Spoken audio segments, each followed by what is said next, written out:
I'm Amy Cherry. This local news is a service of Flagler County's Toyota dealer, Beaver Toyota, here to wow ya.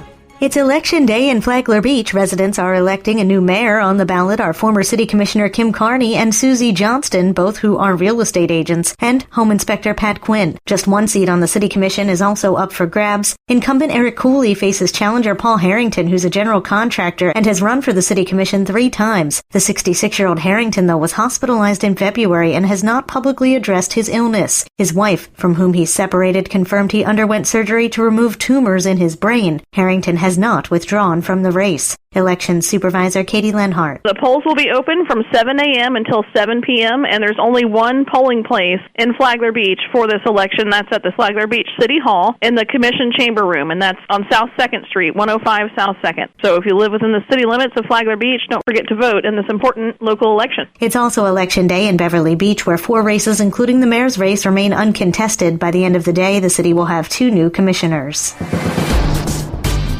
2 teens are arrested after deputies say they made a bomb threat. Karen Johnson reports. It was a busy weekend for Flagler County Sheriff's deputies catching up with the criminals involved in a fake bomb threat and BB gunfire. Flagler County Sheriff Rick Staley. A juvenile and a teenager decided to go on a crime spree over the weekend by calling in a bomb threat to Kentucky Fried Chicken, resulting in the evacuation of the business and our explosive detection canine responding. Then they continued their crime spree by firing BB guns at individuals and at cars, shattering windows. Deputies continued the investigation of the KFC incident and traced the phone number that called in the bomb threat back to 16-year-old Kyle Sanderson, who lives in Palm Coast. The Ford F-150 involved in the BB gun incidents is registered to Kyle's mother. Kyle admitted that he and his friend 18-year-old Christian Boyd were involved in all of the incidents listed. Kyle told deputies that Boyd made the prank call to KFC from Kyle's phone on Saturday night and fired rounds from the BB gun at the people playing basketball in the vehicles.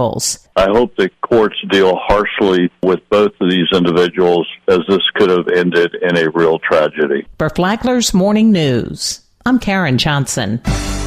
A local hospital is changing up their visitor policy. John Arking has the details. Advent Health Palm Coast Chief Operating Officer Wally DeQuino says with positive trends in the works, they're able to make some adjustments to their visitation policy. So the numbers for COVID patients continue to decrease in our hospital, and this is good news for our community. With that in mind, we're going to allow 2 visitors instead of 1, which is the current policy, 2 visitors per patient. And we're going to reopen our main entrance at the hospital. This is important information for our community. So you no longer need to come and park near the emergency room and come to the emergency room. Starting on Monday, March 1st, we are going to reopen the main entrance of the hospital to allow visitors to come in and see their loved ones in our hospital. DeQuino says another positive trend is an increase in the numbers of patients coming into the hospital for routine diagnostic procedures, which had dropped off when COVID first hit. He says this will help them provide treatment for the public sooner rather than later, which is always the desired outcome.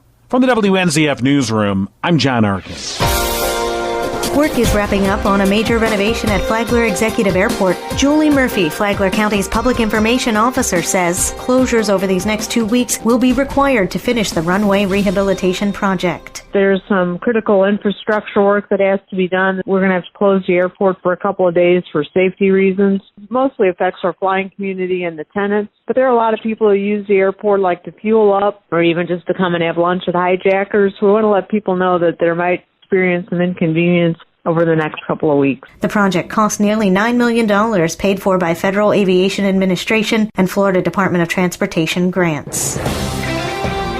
Today, we learn how to recycle. Michael Maria of Environmental Services says there is a proper way to recycle. The best way to recycle is source separated at the house to keep the contamination out. Remember the peanut butter jar? Might be glass, but if it's got peanut butter inside it, it's trash. And besides, Maria says glass isn't worth recycling. Most cities and counties are taking glass out of the recycling. There's no home for it. There's nowhere to bring it. Glass is it's not worth zero. Maria said that there is just no market for recycled glass. He said that nobody is buying it. To listen to Michael Maria discuss more about recycling, download the Flagler Radio app and then go to the Free for All Friday podcast.